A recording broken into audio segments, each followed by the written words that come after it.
Josh, you want to say a few words? Come on up. Come on. He's a little shy, but once he gets going, nobody can stop. Oh, no, that don't stop. I'm just proud to be on this team. I don't know why. I don't know what we're supposed to be doing, but I'm here to serve, and I'm here to serve you.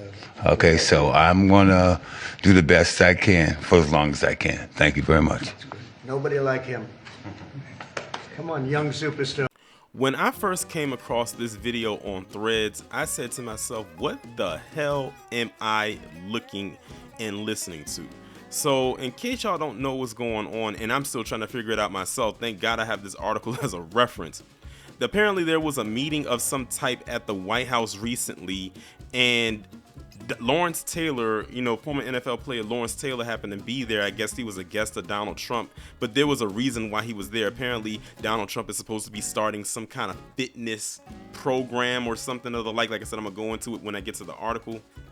And he's there, and he has Lawrence Taylor coming up there to speak. And if you look at the body language, Lawrence Taylor looks so awkward and out of place there, like almost like he was scared to come up to the mic, almost as if he was scared to shake Donald Trump's hand. Mind you, this is not the first time that Lawrence Taylor has been in the presence of Donald Trump. If y'all don't remember, during Donald Trump's campaign last year, he was at one of those Stump for Trump events even then.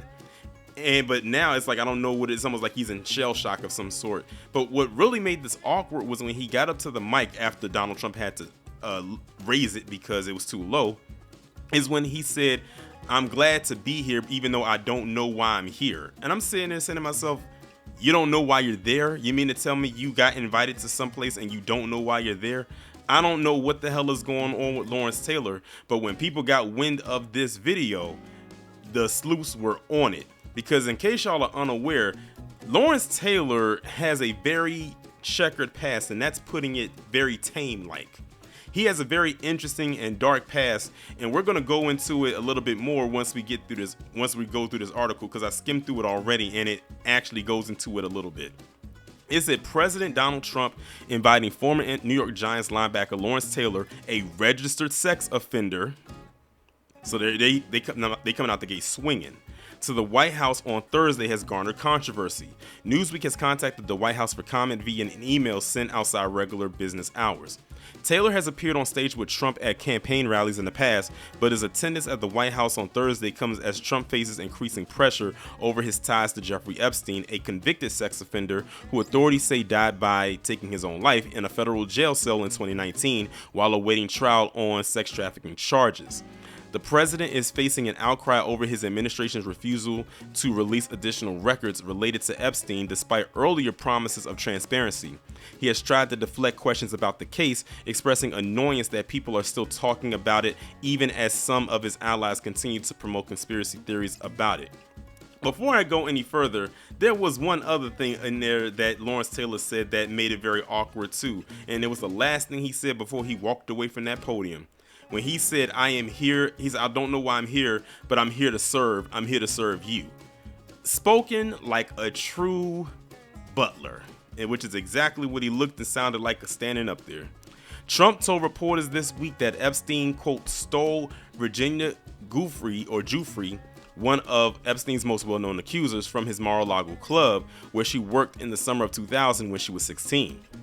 That raised questions, including from Giuffre's family, about how much Trump knew about Epstein's crimes, given he continued to associate with Epstein after 2000. Trump said on Thursday that he didn't know why Epstein was taking young employees from Mar-a-Lago, and that it caused him to cut ties and ban Epstein from the club. Trump signed an executive order on Thursday to reestablish the presidential fitness test for American children and reinvigorate a national sports council. Taylor and other figures from the sports world, including pro golfer Brian DeChambeau and Kansas City Chiefs kicker Harrison Butker, joined Trump in the Roosevelt Room of the White House to become formal members of the council known as the President's Council on Sports, Fitness, and Nutrition. Taylor was arrested in 2010 on violation and prostitution charges in connection with the assault of a 16-year-old girl. He pleaded guilty in 2011 to misdemeanor charges of sexual misconduct and patronizing a prostitute, was sentenced to 6 years of probation in order to register as a sex offender. He was arrested in 2021 in Broward County, Florida, and charged with failing to report a change of residence as a sex offender. He later pleaded no contest to an amended charge and the case was then closed. He was again arrested and charged with failing to report a residence change as a sex offender in July of 2024, but prosecutors closed the case a few weeks later. Taylor's presence at the White House sparked a backlash on social media. One person said Trump literally had Lawrence Taylor, a registered sex offender who violated a 16-year-old, featured at the White House as he announced his President's Council on Sports, Fitness, and Nutrition initiative for kids. Social media personality Brian Krassenstein wrote on X, formerly Twitter, he described this as sickening. Taylor said during Thursday's executive order signing that I'm just proud to be on this team. I don't know why. I don't know what we're supposed to be doing, but I'm here to serve and I'm here to serve you. So I'm going to do the best I can for as long as I can. You want to know what the interesting thing about this is when he said, I don't know what I'm supposed to be doing, is that seems to be the same sentiment of a lot of people in Trump's cabinet. A lot of them are in positions that, one, they shouldn't be in, and two, they don't know what the hell they're doing. Remember that one I talked about a couple months ago who had to literally Google what the position was that he decided to volunteer for, instead of saying, I don't know what this is, let me research it a little bit more and I'll come back to you at a later date. And if I don't come back to you, that means I just not accepting it. They just saying I'm gonna accept it all because Trump just knighted me and said that I want you for this position. You say, okay, but you don't know what the hell you're doing. Or like that one that I talked about, I think towards the end of June, where he got appointed and his background was him being a gardener or in landscaping, and he used to work in a grocery store. And he got picked to be in a very interesting, I think it was a department that dealt with like terrorism or something like that. This is exactly what I'm talking about here. Just putting people in there just to put them there, just to fill up space. Trump said on Thursday about Taylor, he's acknowledged to be the greatest defensive player in the history of the NFL, a friend of mine for a long time. He must be one of his African Americans that he talked about in his first term. He says, Lawrence Taylor, he's an incredible guy and just been my friend for a long time. Asked if he knew why Epstein was taking young women from Mar-a-Lago at the White House on Thursday, Trump said, no, I don't know really why, but I said if he's taking anybody from Mar-a-Lago, he's hiring or whatever he's doing. I didn't like it, and then we proceeded to throw him out. Julie Roginski, a former Fox News and CNBC contributor and co-founder on the nonprofit Lift Our Voices, wrote on Twitter, Lawrence Taylor is a registered sex offender who was arrested for sexually assaulting a young girl. Someone needs to ask MAGA why Trump hangs out with so many child predators. MSNBC host Chris Hayes wrote on Twitter, on the day of Virginia Giuffre's family is speaking out about how survivors are treated like trash, here's who's in the White House. Tara Setmeyer, a former GOP communications director, wrote on Twitter, Trump sure does like to hang out with sex offenders caught with underage girls. You can add Lawrence Taylor to the list. It says Trump is likely to continue facing questions about the Epstein case, and that's pretty much it. So yeah, again, the interaction in the video that y'all saw was very odd. And then when you know Lawrence Taylor's background, something that's very public, is even more interesting. Now, I didn't know about all the other things about him not telling these states that he's a registered sex offender, and that's not good, because the thing is, so it sounds to me, even because the most recent infraction happened last year, so he's on a lifetime sex offenders list. Like, it's not one where it's going to go away after a few years. It sounds like this is something that's going to stay with him until the day he dies.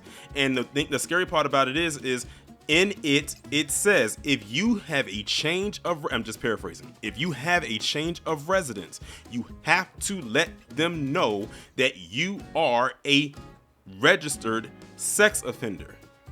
As you can see, every time he moved from the early 2010s all the way to last year, every time he moved, he failed to do that, which is why his record is continuing to always grow. He never tells people what it is, even though it's very public knowledge. But the thing about it is that it happened so long ago that he's banking on people not remembering it. But the thing is, it's a record. The proper people who are supposed to know will know. And the thing is, every time you move, they're gonna know you move, and they're gonna know if you are registered in that state or city, or if you did not. And if you didn't, you're gonna continue to face the consequences. And the thing is, he's lucky that he had defense lawyers or a strong, solid defense team, for one, because notice he didn't go to jail, which he should have done. He should have definitely done some jail time. It seemed like the most that happened to him is that, well, I don't know when he retired, but it seems to me the only thing he ever got was maybe probation. And then notice also at the same time, every time he moved and he didn't register, he ended up getting the case dropped of some way or somehow. So he really didn't get or face any consequences for his actions, or rather failure on his part with those actions of what he was supposed to be doing. So again, it's always going to follow him no matter where he goes. And like, most people may not know who Lawrence Taylor is, but those who are aware of him knows about this dude and the degenerate that he is. But that's all I have right now as it pertains to this story. Y'all let me know what y'all think about this down in the comments, and I will talk to you in the next one.